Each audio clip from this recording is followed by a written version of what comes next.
Salam jumpa kembali Bapak Ibu dan Saudara-saudara. Kita sudah memasuki bulan ke-7 dan kita patut bersyukur bahwa Tuhan tetap menjaga dan memelihara kehidupan kita. Tetapi apakah kita juga merasa iman kita itu selalu segar di tengah tantangan zaman seperti ini? Biarlah kita dinasehati oleh firman Tuhan untuk menjaga jangan sampai tahu-tahu iman kita itu kering dan tiba-tiba mati. Mari kita akan bersama-sama berdoa. Bapa di surga, ajarkan pada kami untuk kami menjaga kehidupan iman kami di tengah tantangan yang berat, baik itu yang susah maupun yang senang. Karena ketika kami sedang senang-senangnya dengan sesuatu yang kami sukai, sukar bagi kami untuk tetap setia kepada Tuhan. Oleh karena itu ampunilah kami, ajarkan pada kami untuk kami tetap menjaga pertumbuhan, kesegaran, dan kesehatan iman sebagai dasar kehidupan kami. Berfirmanlah ya Tuhan, urapi kami semua dengan roh-Mu yang kudus. Inilah doa kami dalam nama Tuhan Yesus Kristus. Amin. Dan janganlah beri kesempatan kepada iblis. Orang yang mencuri, janganlah ia mencuri lagi. Tetapi baiklah ia bekerja keras dan melakukan pekerjaan yang baik dengan tangannya sendiri, supaya ia dapat membagikan sesuatu kepada orang yang berkekurangan.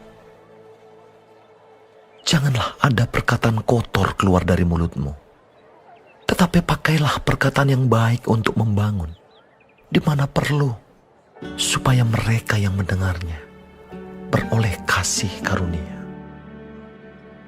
Dan janganlah kamu mendukakan Roh Kudus Allah yang telah memeteraikan kamu menjelang hari penyelamatan.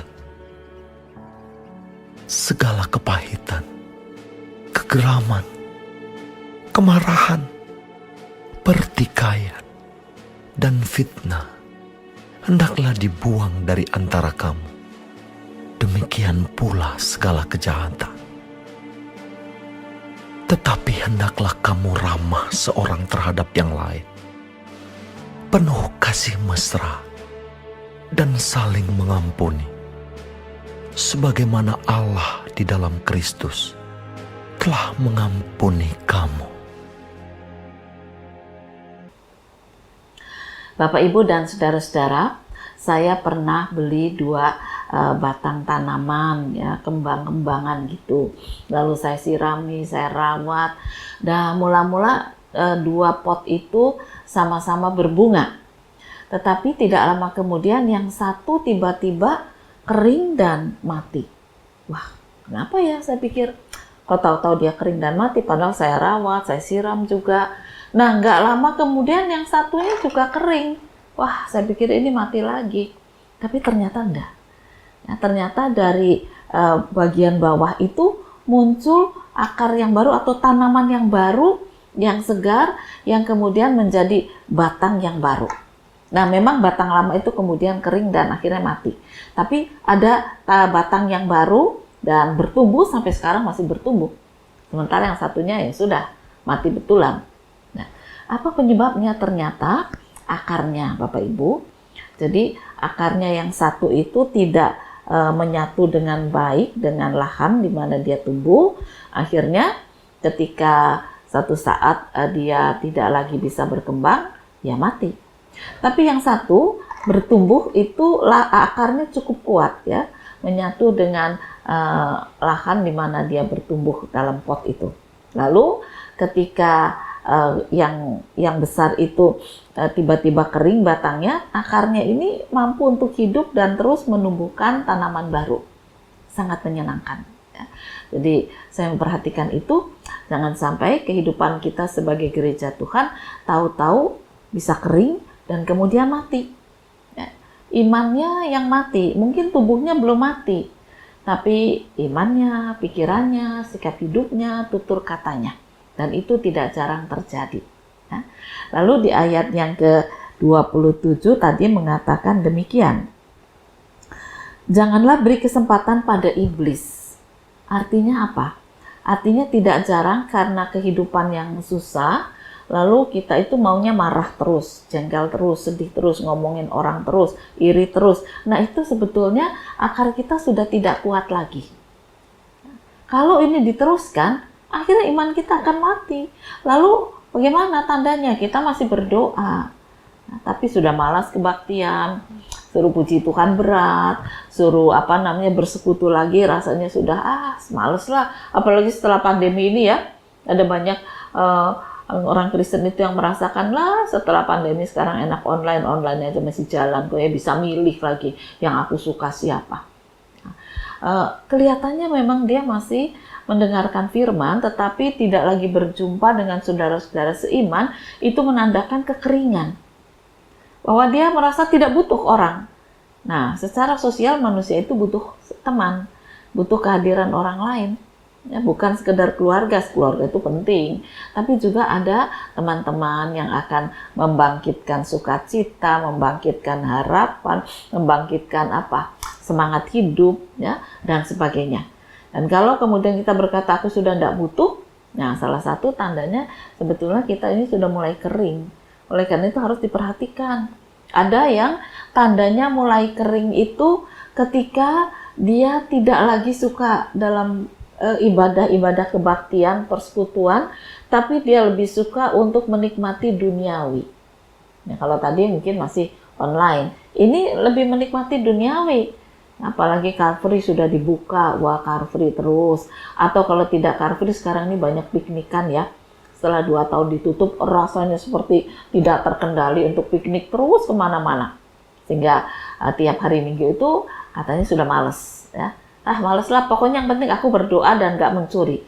Ya, bukan sekedar tidak mencuri, bukan sekedar tidak marah, tetapi hubungan kita dengan Tuhan itu sudah ditandai dengan kekeringan ketika kita tidak lagi datang ke rumah Tuhan. Nah, lebih suka dunia. Kalau jalan-jalan dengan dunia suka sekali, senang sekali. Tapi untuk bersekutu ditandai dengan malas gitu ya. Nah, itu hati-hati. Hati-hati. Padahal firman Tuhan tadi mengatakan, jangan beri kesempatan pada iblis. Iblis itu pintar sekali, membuat kita terkecoh, lebih suka dengan duniawi. Atau bisa juga tanda kekeringan yang lain itu tidak lagi percaya dengan sungguh kepada kasih Tuhan. Ya toh? Kalau memang Tuhan itu ada, kenapa pandemi dibiarkan? Kenapa peperangan terjadi? Kenapa ekonomi susah? Daripada mikir-mikir gitu, lebih berat. Yang mudah saja, aku nggak bisa mikir. Lombok aja sekarang harganya mahal sekali. Minyak aja nggak turun-turun. Kenapa Tuhan tidak bersikap? Jadi yang disalahkan seolah-olah Tuhan. Kita tuh berpikir Tuhan itu ngatur Lombok harganya berapa, ngatur minyak harganya berapa, astaga ya. Dan itu menandakan iman kita ini sudah mulai kering. Akarnya sudah tidak lagi menyatu dengan Kristus. Hati-hati. Ya. Tanda lain adalah ketika kita ini mudah tersinggung dan mudah marah kepada orang lain. Ya, bukan sekedar tidak percaya, tetapi mudah tersinggung, mudah marah pada orang lain, itu menandakan kasih kesabaran dari Kristus tidak lagi berakar dalam hidup kita. Nah, maka dikatakan oleh firman Tuhan dalam ayat 28, orang yang mencuri jangan mencuri lagi. Jadi artinya hidup lama itu dibuang, baiklah ia kerja keras. Kemudian jangan ada perkataan kotor keluar dari mulutmu, tapi pakailah perkataan yang baik gitu ya. Itu nasihat firman Tuhan, itu menandakan bahwa imannya sehat dan persekutuan dia dengan Kristus juga sangat baik ya. Jangan kamu mendukakan Roh Kudus Allah yang telah memperteraikan kamu menjelang hari penyelamatan. Jangan mendukakan, kita ini sudah dipimpin oleh Roh Kudus. Jadi sebetulnya kita diingatkan, lahan kehidupan kita bukan lagi dunia dan kuasa dosa, tapi kehidupan kita menyatu di dalam kebangkitan Kristus. Kita harus berakar di dalam Kristus, dan oleh karena itu melalui kuasa Roh Kudus kita ini harus dikuatkan. Yang lama itu sudah mati, bisa seperti tanaman saya itu kering ya, tapi tumbuh yang baru. Dan pertumbuhan itu harus kemudian menghasilkan sukacita, berkat yang besar, kehidupan baru, harapan, dan kemudian kita menyatakan kasih Kristus kepada sesama sebagai orang yang bersaksi. Dan antara lain, kita juga suka bersekutu dengan Tuhan bersama dengan sesama. Nah, itu adalah tanda dari orang yang dipenuhi dengan kuasa Roh Kudus, akarnya menyatu dengan Kristus, dengan kebangkitan Kristus, hidupnya disegarkan, bertumbuh terus-menerus, menghasilkan karya-karya yang baru. Dan itu yang dibutuhkan sekarang di tengah dunia ini.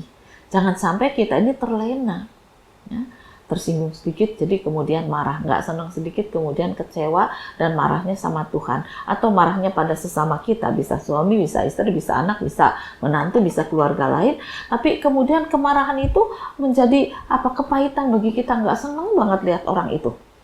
Yang diomongkan adalah hal-hal yang selalu jelek tentang orang lain.